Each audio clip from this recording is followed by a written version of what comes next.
en el antiguo cercano oriente, los dioses de las naciones no solo eran vulnerables, inmorales e impredecibles, sino que también ordenaban atrocidades como el sacrificio de niños. Sus formas de culto se prestaban al abuso y sumían al pueblo en una gran oscuridad espiritual y moral.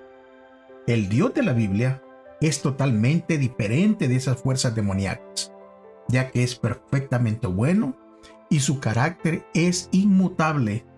Solo en virtud de la bondad constante de Dios podemos tener esperanza ahora y para la eternidad. Comencemos. Bienvenido a Brother to Brother, un lugar de estudio de la palabra de Dios, donde Dios está presente, donde la esperanza es real, donde Dios es glorificado, donde su palabra cobra vida. Escuela sabática, reflexiones, estudios bíblicos y más. Gracias por estar aquí.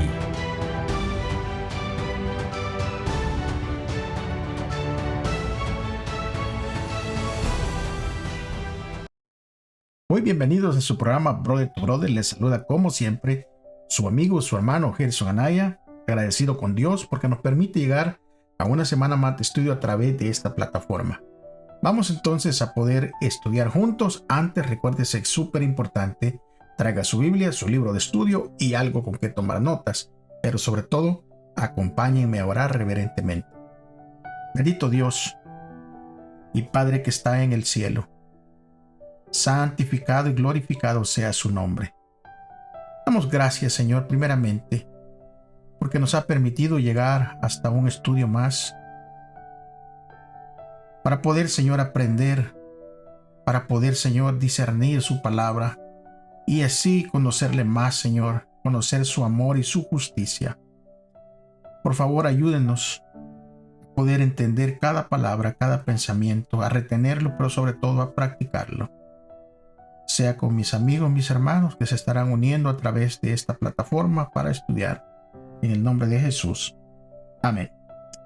Muy bien, mis amigos, mis hermanos, qué bueno que estamos aquí todos juntos para poder estudiar. Como lo dice el título, el amor de Dios por la justicia. Y como escuchamos en la introducción, ese otro tipo de dioses que existen, ¿verdad? Esos dioses que andan por allí, que se pasean, esos dioses que tal vez los confunden. Esos dioses que simplemente hacían que los pueblos hicieran cosas perversas.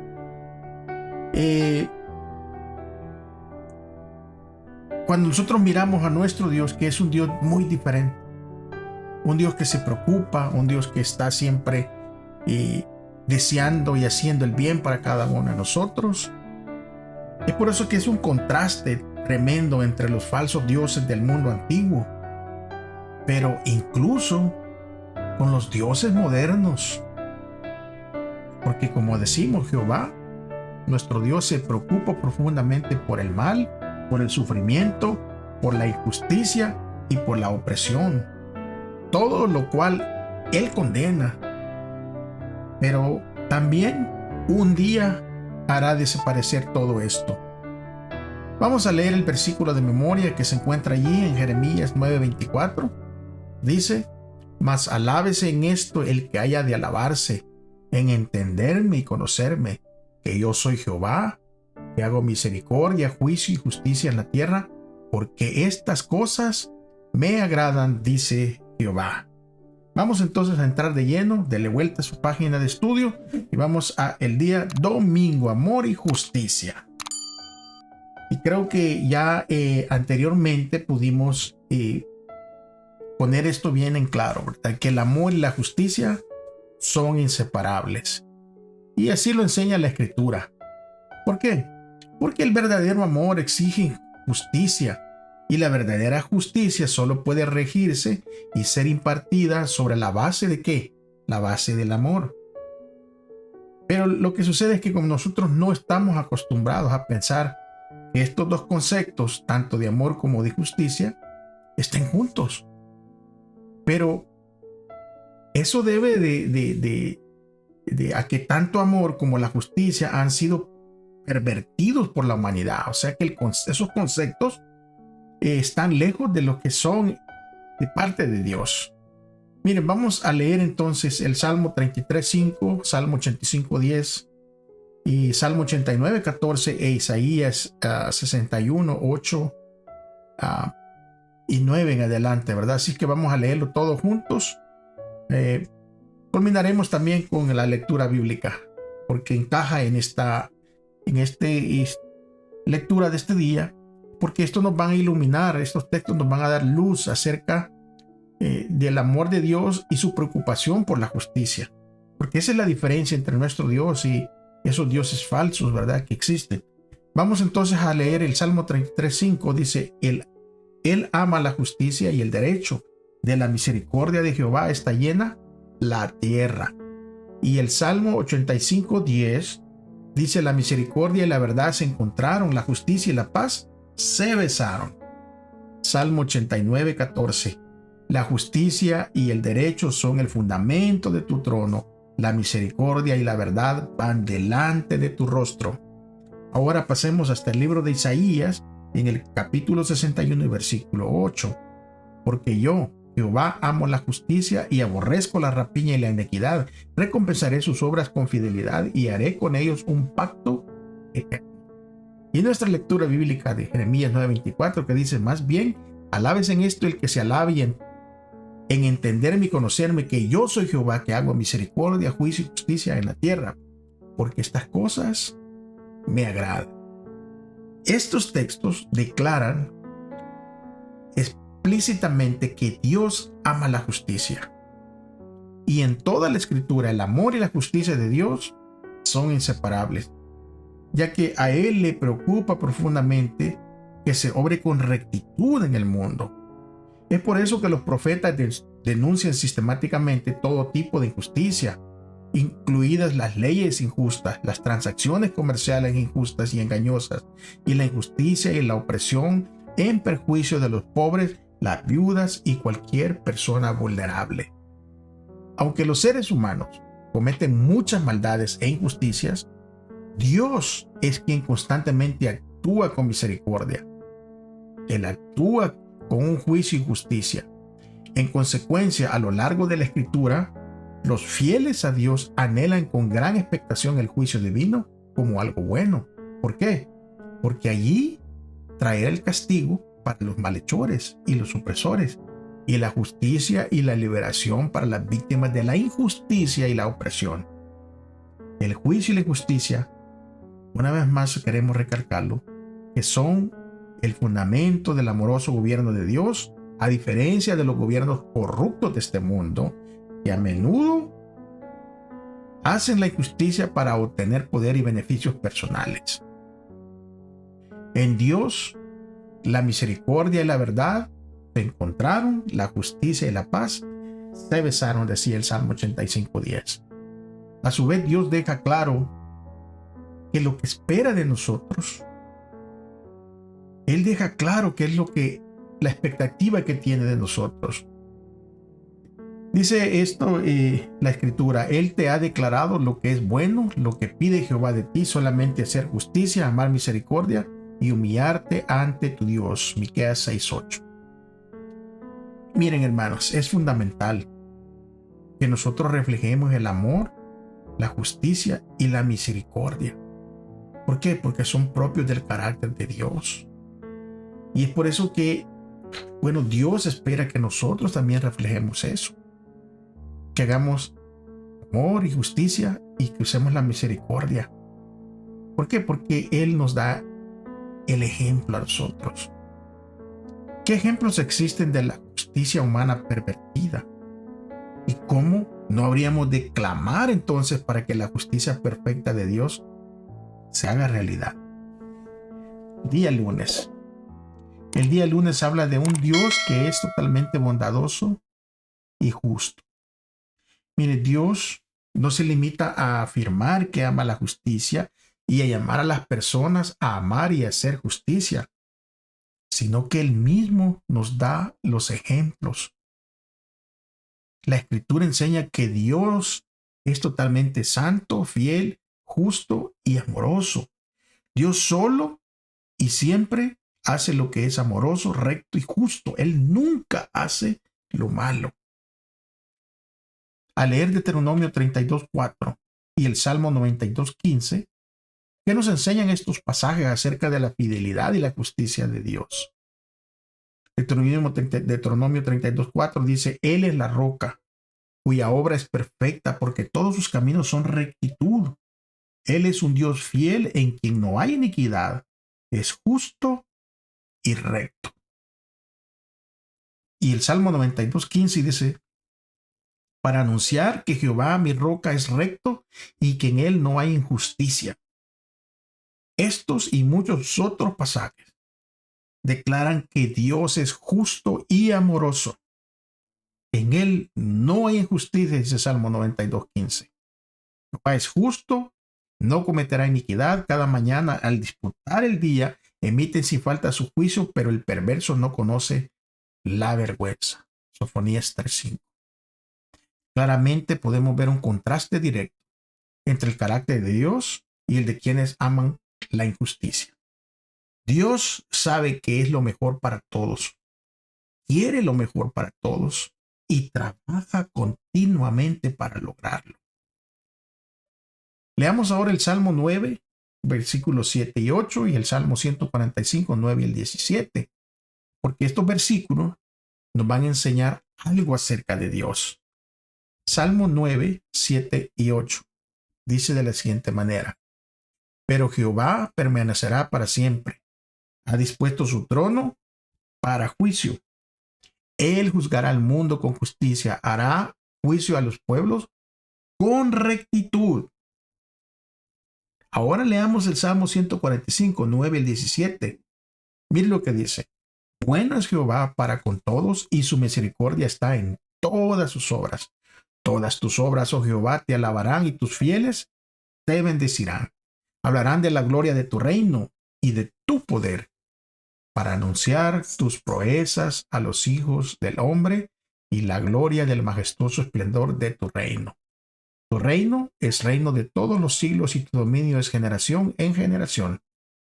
Jehová sostiene todos los que caen y levanta todos los que han sido doblegados.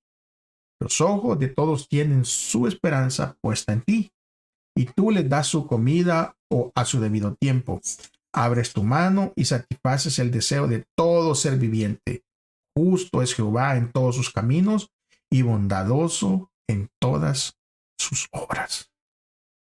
El Dios de la Biblia es un juez justo. En él no habita el mal. Mire cómo dice 1 de Juan 1:5. Dios es luz y no hay ninguna tiniebla en él. De hecho, Dios no solo es perfecto, es bueno, sino que también, según Santiago 1:13, no puede ser tentado por él, ni tampoco él tienta a nadie. Esto es maravilloso. Mire lo que dice Habacuc 1:13. Eres demasiado limpio como para mirar el mal. Tú no puedes ver el agravio. ¿Por qué pues contemplas a los traidores y callas cuando el impío destruye al más justo que él? En todo esto, la bondad y la gloria de Dios están indisolublemente conectadas. Mientras que muchos idolatran el poder, Dios es todopoderoso, pero solo ejerce su poder de forma justa y de forma amorosa. No es coincidencia que cuando Moisés le pide a Dios y le dice: te ruego que me muestres tu gloria, Dios le haya respondido: haré pasar toda mi bondad delante de tu rostro. Eso lo encontramos en Éxodo 33, versículos 18 y 19. Pero la pregunta todavía sigue estando por ahí, que es una pregunta que a veces nos hacen. ¿Por qué un Dios tan bueno permite tanta maldad en este mundo? Es una respuesta que tenemos que estudiarla y llevar una respuesta a nuestra clase de estudio en nuestras congregaciones. Porque así es como vamos enriqueciendo nuestro conocimiento del Señor Jesús. Vamos a pasar entonces el día martes, el carácter inmutable de Dios. En un mundo en donde las gentes cambian y mudan de aquí para allá. Pero la Biblia nos enseña en Malaquías 3:6 y en Santiago 1:17 algo acerca del carácter de Dios. Mire lo que dice Malaquías 3:6. Porque yo, el Señor, no cambio, por eso ustedes, oh hijos de Jacob, no han sido consumidos. Y Santiago 1:17 dice: toda buena dádiva y todo don perfecto proviene de lo alto y desciende del Padre de las luces, en quien no hay cambio ni sombra de variación. Dios declara claramente: yo, Jehová, no cambio. Aunque algunos interpretan esta parte del versículo en el sentido de que Dios no cambia de ninguna manera. Pero no es así, porque el mismo texto, el resto del texto y su contexto inmediato muestran que la inmutabilidad divina a la que se refiere el profeta es la inmutabilidad moral. El resto del versículo indica que Dios puede cambiar. ¿Y cómo cambia? Relacionadamente, pues Dios dice: por eso ustedes no han sido consumidos. Y en el versículo siguiente de Malaquías, ahí en Malaquías 3:7 dice: Dios exhorta a su pueblo: y se vuelven a mí, y yo me volveré a ustedes. Así pues, podemos ver que Dios mantiene relaciones recíprocas con su creación. Pero su carácter se mantiene. Su carácter es constante a través de todas estas relaciones. Esto también es afirmado en Santiago 1:17, que dice que proclama que todos los dones buenos y perfectos proceden de Dios, en quien no hay variación, o sea, no hay cambio. Dios no es la fuente del mal, como muchos creen. Porque aquí y en otros lugares la Escritura enseña sistemáticamente que el carácter de Dios es moralmente inmutable.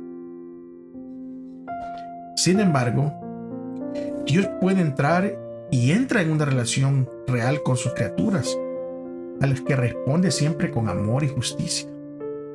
Por ejemplo, cuando leemos los textos de 2 de Timoteo 2:13, Tito 1:2 y Hebreos 6:17 y 18, y vamos a ver qué dicen estos textos, qué enseñan acerca de Dios.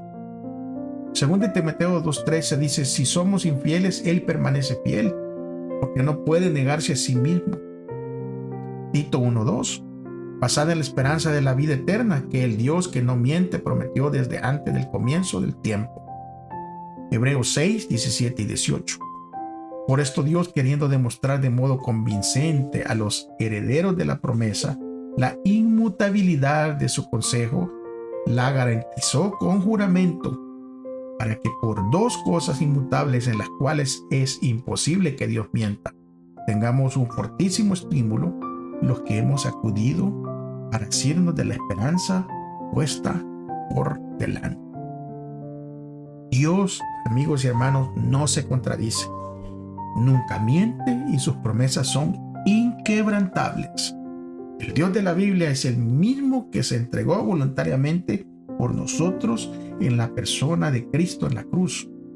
Un Dios en quien se puede confiar sin reservas y depositar nuestra esperanza para el futuro. Como dice Hebreos 13:8, Jesucristo es el mismo ayer, hoy y siempre. ¿Cómo entonces podemos aprender a confiar en la bondad de Dios, aun cuando las cosas o los momentos no vayan bien en nuestra vida? Claramente podemos ver que la imagen de Dios en la cruz nos ayuda a confiar y a estar seguros en su bondad. Esto es maravilloso, hermanos y amigos. El día miércoles habla de un Dios arrepentido. Y la pregunta es, ¿puede Dios arrepentirse? Y si puede arrepentirse, ¿en qué sentido? Hemos visto ya que el carácter de Dios no cambia. Sin embargo, algunos textos bíblicos dicen que Dios se arrepiente.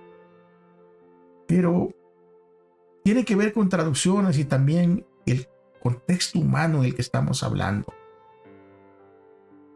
Porque arrepentirse implica reconocer que hemos cometido un error o que hemos hecho una falta. Eso es lo que entendemos nosotros humanamente cuando hablamos del arrepentimiento. O sea, regresarnos de donde estábamos mal. Y es por eso que a veces nos confundimos. Entonces, ¿cómo es posible que algunos pasajes bíblicos describan a Dios como arrepentido? Vamos a leer ciertas descripciones del arrepentimiento de Dios. Éxodo 32:14, miren lo que dice. Entonces dice, el Señor cambió de parecer en cuanto al mal que dijo que haría su pueblo. Oiga bien cómo es la traducción correcta y la que está más cercana al lenguaje original. Dice, entonces el Señor cambió de parecer en cuanto al mal que dijo que haría con su pueblo. Ahora lo vamos a comparar con el siguiente versículo de Jeremías 18, del versículo 3, capítulo 18, versículo 3 al 10. Dice claramente allí, es una lectura bíblica muy bonita, acompáñenme. Jeremías 18, 3 al 10. Descendí a la casa del alfarero y aquí que él estaba trabajando sobre la rueda. Y el vaso de barro que hacía se dañó en la mano del alfarero. Pero el alfarero volvió a hacer otro vaso según le pareció mejor. Entonces vino a mí la palabra del Señor diciendo, ¿no podré yo hacer con ustedes como hace este alfarero, oh casa de Israel? Dice el Señor.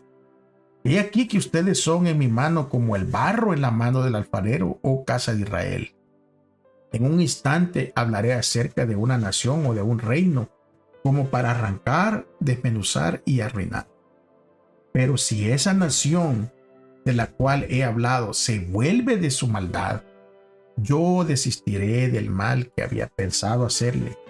Y en un instante hablaré acerca de una nación o de un reino, como para edificar y para plantar. Pero si hace lo malo ante mis ojos, no obedeciendo a mi voz, desistiré del bien que había prometido hacerle. Claramente en estos y muchos otros pasajes, Dios es descrito como alguien que cede en su juicio en respuesta al arrepentimiento o la intersección del pueblo. Dios promete desistir del juicio que había planeado traer sobre su pueblo si este pueblo se aparta de la maldad. El hecho de que Dios suspenda sus juicios disciplinarios en respuesta al arrepentimiento humano es un tema común en toda la Escritura y lo vamos a encontrar casi siempre. Ahora, ¿qué nos van a enseñar estos textos de Números 23, 19 y 1 de Samuel 15, 29 con respecto a si Dios cede o se arrepiente? Mira lo que dice Números 23, 19. Dios no es hombre para que mienta, ni hijo de hombre para que se arrepienta. Él dijo y no hará, habló y no lo ejecutará. Ahora 1 de Samuel 15, 29. Además, el que es la gloria de Israel no mentirá, ni se arrepentirá, porque no es hombre para que se arrepienta. Estos pasajes claramente declaran que Dios no es hombre para que se arrepienta y que Dios no es hombre para que mienta, ni hijo de hombre para que se arrepienta. Y dice allí claramente, ¿acaso dice y no hace? ¿Acaso promete y no cumple? Números 23, 19 claramente dijo eso. Y cuando leemos estos versículos a la luz de otros pasajes, estos textos pueden interpretarse en el sentido de que Dios no cede en absoluto.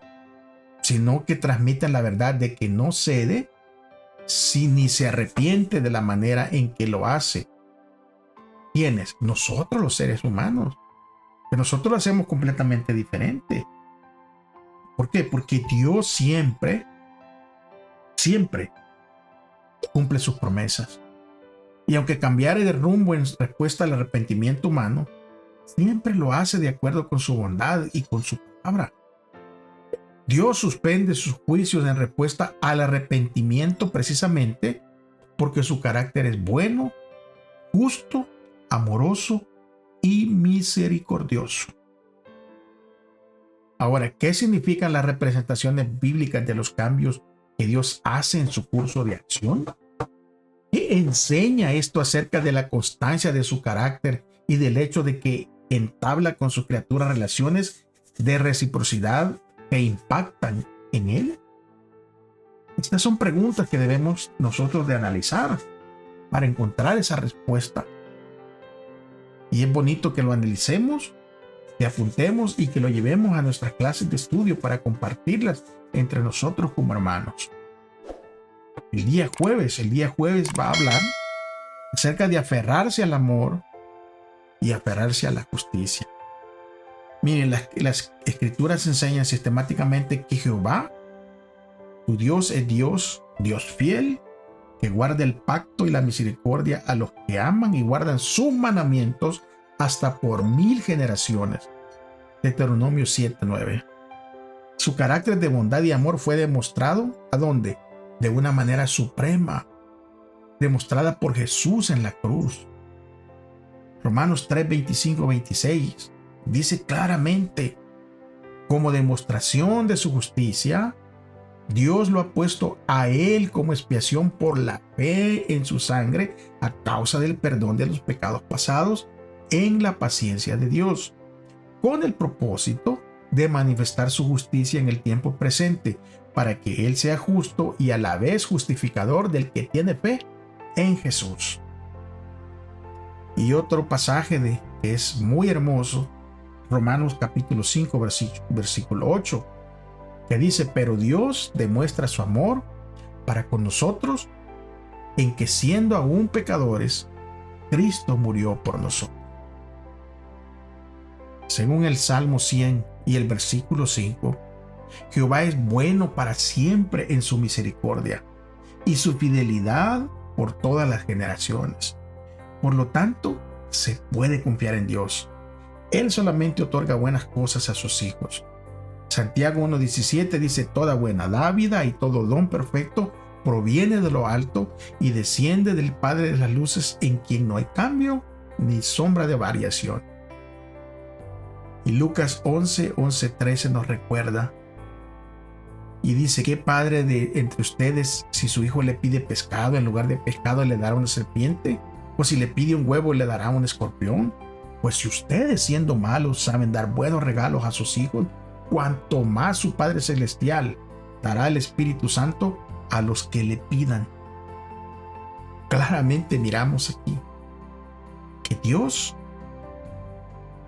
hace lo bueno por nosotros. Ahora, ¿qué nos enseña esto acerca del asombroso amor de Dios? ¿Cómo debemos actuar con los demás a la luz de la enseñanza de Jesús? Porque Dios concede cosas buenas incluso a quienes se declaran sus enemigos. Mire lo que dice Mateo capítulo 5, versículo 43 al 48. Ustedes han oído que fue dicho, amarás a tu prójimo y aborrecerás a tu enemigo. Pero yo les digo, amen a sus enemigos y oren por los que les siguen, de modo que sean hijos de su Padre que está en los cielos, porque Él hace salir su sol sobre malos y buenos y hace llover sobre justos e injustos. Porque si aman a los que les aman, ¿qué recompensa tendrán? ¿No hacen lo mismo también los publicanos? Y si saludan solamente a sus hermanos, ¿qué hacen de más? ¿No hacen esto mismo los gentiles? Sean pues ustedes perfectos como su Padre que está en los cielos es perfecto. Qué maravillosa escritura. Mateo capítulo 5 describe el amor de Dios como perfecto. Describe y se otorga a quienes nos aman. Pero Dios ama incluso a quienes lo odian y se declara sus enemigos. ¿Por qué? Porque el amor de Dios es completo y por lo tanto el amor de Dios es perfecto. Aunque el amor y la misericordia de Dios superan cualquier expectativa razonable, ese amor nunca anula ni contraviene la justicia. Al contrario, Dios une y armoniza la justicia y la misericordia. El Salmo 85:10 dice: la misericordia y la verdad se encontraron, y la justicia y la paz se besaron. Del mismo modo, la Biblia nos exhorta y nos dice claramente: tú pues vuélvete a tu Dios, guarda misericordia y juicio, y en tu Dios confía siempre. Oseas 12:6. En otra versión, este versículo dice: tú pues vuélvete a tu Dios, practica la lealtad y el derecho, y espera siempre en tu Dios. Y Lucas 11:42 dice: ay de ustedes fariseos, porque diezman la menta, la ruda y toda hortaliza, pero pasan por lo alto el juicio, el amor de Dios. Es necesario hacer estas cosas sin pasar por alto aquellas. Dios mismo hará realidad finalmente la justicia perfecta. Romanos 2:5 enseña que se manifestará su justo juicio y que finalmente los redimidos cantarán: grandes y maravillosas son tus obras. Señor Dios Todopoderoso, justo y verdadero son tus caminos, Rey de los santos, quien no temerá, Señor, y glorificará tu nombre, pues solo tú eres santo, por los cuales todas las naciones vendrán y adorarán, porque tus juicios se han manifestado. Apocalipsis 15:3 y 4. Y también en Apocalipsis capítulo 19, versículo 1 y 2, dice: después de estas cosas, oí como la gran voz de una enorme multitud en el cielo que decía: aleluya, la salvación y la gloria y el poder pertenecen a nuestro Dios, porque sus juicios son verdaderos y justos, pues él ha juzgado a la gran ramera que corrompió la tierra con su inmoralidad, y ha vengado la sangre de los siervos de la mano de ella. Ahora Isaías 25:1 dice: proclama: tú, Señor, eres mi Dios. Yo te exaltaré y alabaré tu nombre, porque has hecho maravillas. Tus consejos siempre han sido verdaderos y firmes. Para terminar, ¿cómo podemos aprender a alabar a Dios incluso en los momentos malos? ¿Y de qué manera puede nuestra vida ser una ofrenda de alabanza a Dios que promueva la justicia en la esfera en que nos desenvolvemos? Damos gracias a Dios porque Él es justo y su amor es perfecto. Es únicamente por ese amor y su misericordia que estamos aquí. Bueno, amigos y hermanos, les agradezco porque han llegado hasta el final. Nos veremos la próxima semana, si Dios lo permite, en este mismo lugar. Eso sí, Él no ha regresado. Pero mientras le esperamos, recuérdese, amigo y hermano, si usted dice que ama a Dios, demostrémoslo. ¿Cómo? Amando a nuestros semejantes. Que Dios les bendiga. Hasta la próxima.